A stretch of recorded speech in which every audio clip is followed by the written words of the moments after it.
realized, like, I'll admit it, I was scared. I was scared of my command because they would tell us things like, well, if you talk to anyone or go see a psychologist or talk to the IG, you're going to get ridiculed, you're going to lose your clearance, you're going to get a dishonorable discharge. You don't want that. If you get a dishonorable discharge from the United States military, like, you're fucked. You're fucked for life. And there's no way of fixing that. And so they would tell us these things to make us continue doing our job. But as soon as everyone's contract gets up, they get out.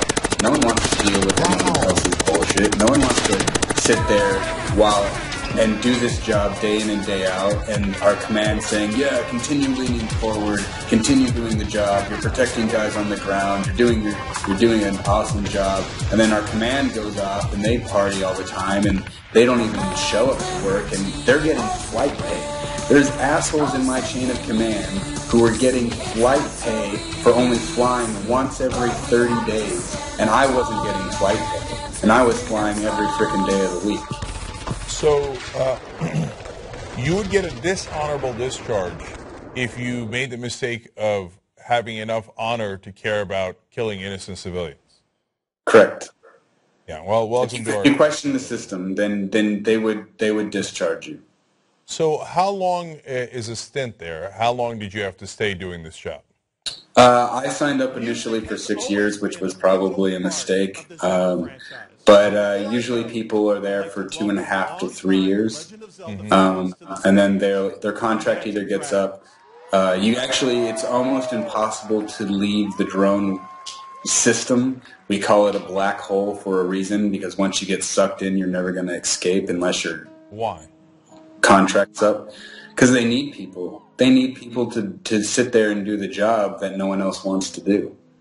You talked about earlier about boots on the ground versus drones. People would rather be out there doing something constructive than sitting behind a monitor for 12 hours a day and staring at a computer screen watching patterns of life. And, well, how did you target people? When you just said patterns of life. So you see pattern of life, and sometimes you're there to extinguish it. How do you know who to target?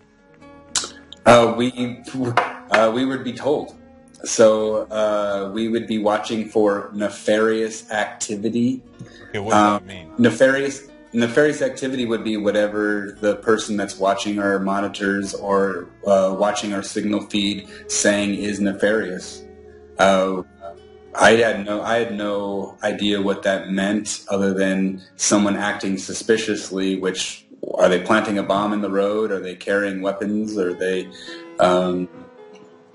whatever it is that they're doing is, they would be the one to determine whether it was nefarious or not. So, Brandon, someone else determines whether what they're doing is nefarious, and your job is to track them and then press the button. Correct. And so I've read that it is mainly signal intelligence that they use. So you don't necessarily know the actual person that honestly you're executing. That it's based on whether they have the wrong cell phone on them or they have some sort of weapons. And that's why sometimes we bomb weddings, because people bring weapons to weddings to fire into the air. There has been that. It's mostly, if they do use signals intelligence or the G-mesh, you probably read the drone papers, right? Mm-hmm. It talks about how we had this thing called the Gilgamesh pod, and if it picks up a cell phone signal and geolocates a target, you look at this target and you're most likely going to be finding someone there. And according to our intelligence standard operation procedures, you have to have two sources of intel before you can action it. Signals intelligence and visual intelligence, you got it right there. And so you're most likely to action it once you actually see that there's something activity going on underneath that signal location. But Brandon, what counts as visual intelligence? I mean, you see somebody, what does that mean? I'm not the one that makes the determination. We have signals experts and we have imagery experts that watch our video. Okay, got it. And one last thing in this round. You said a lot of the drone operators leave. In your estimation, and I know it's just an estimation, what percentage of the drone operators leave once their contract is up? I'd say 85 to 90%. How much? 85 to 90%. And you've talked to them, obviously. You work with them. Is it the same moral compunction that you were feeling? Some people feel bad that they don't feel bad. And there are quite a few people that know that what we're doing is like highly questionable, but once they leave, they don't want anything to do with it.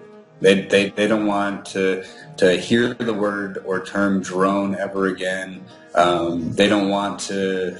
I've had quite a few people recently contact me and tell me, "Good job, continue what you're doing," but they don't want to take part in it because they have more at risk than I do. They have families, they have friends, they have jobs, they have all these types of things that they can't put at risk because it's the same thing as Edward Snowden.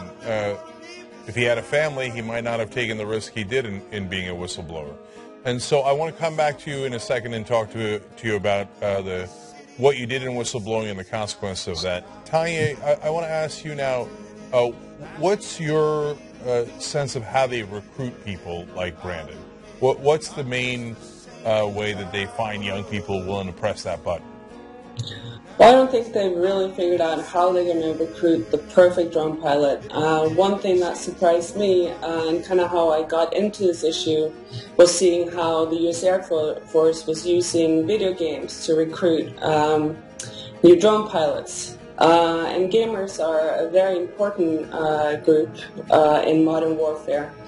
And, this has been very, very successful. And it is spreading around the world.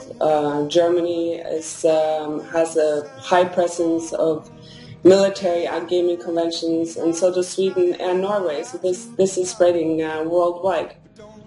So they're going to video gaming conferences like World of Warcraft, whatever, and finding kids who are good at playing video games and say, come play video games, but except you get to kill real people? Yeah, so the whole thought of, kids going from getting points per kill to killing real people with the same kind of interface and the same kind of joystick, that sort of sparked me to start to look at how the entertainment industry is working very, very closely with the military these days to figure out, what systems work the best and so forth. And then, the U.S. military also created America's Army, which is a purely recruiting tool. And this video game has spread all around the world, and it's actually played by 9 million people around the world today. So it's one of the most popular online video games. What is it called? America's Army. America's Army. And yes. How similar is it to the real life it's, I don't know what you think, Brandon. They use, real soldiers for their models, for their avatars. They use, real sounds. They make it as close to the battle feeling as possible. I'm not a big gamer. It looks a little bit dull to me, personally, but I don't know. So, Brandon, how similar was it? I'm not a first-person shooter fan myself, but I think that it puts unrealistic expectations on what the battlefield actually entails. Because I've seen it, I've experienced the training aspect of it, and I wouldn't want to be a forward deployed person myself personally. But it's just like the drone stuff in all the video games and movies in Hollywood has been wrong. What do you mean wrong? They want to sensationalize it. They want to make it look cooler than what it really is. But you might be running around on a battlefield in a video game shooting people, but you also have to remember that you're carrying over 200 pounds of equipment, and your boots might be chafing your feet a little bit, or you might have some jock itch if you haven't been taking care of yourself, and it's dry, and you get dirt in your face and grit in your eyes, and it's a miserable experience. And then you're killing real people too. I think that, for me, like one of the most concerning things is that our kids today are growing up behind screens and spend a vast amount of time playing war in a very twisted, gamified version of war. But here war is normalized and killing is made to look fun and cool. I think that is something that we do have to, have a serious discussion about, especially when war is also turned into video games. And most of the drone pilots that we have talked to, have a background from gaming and is very sort of familiar with the kind of thinking and system and joystick and whatnot they're using. So that is a serious similarity that has to be discussed. So, Brandon, I'm curious, when you were targeting, and so triggered by the idea of the games as opposed to real life, what did you see? How closely could you see people's identity?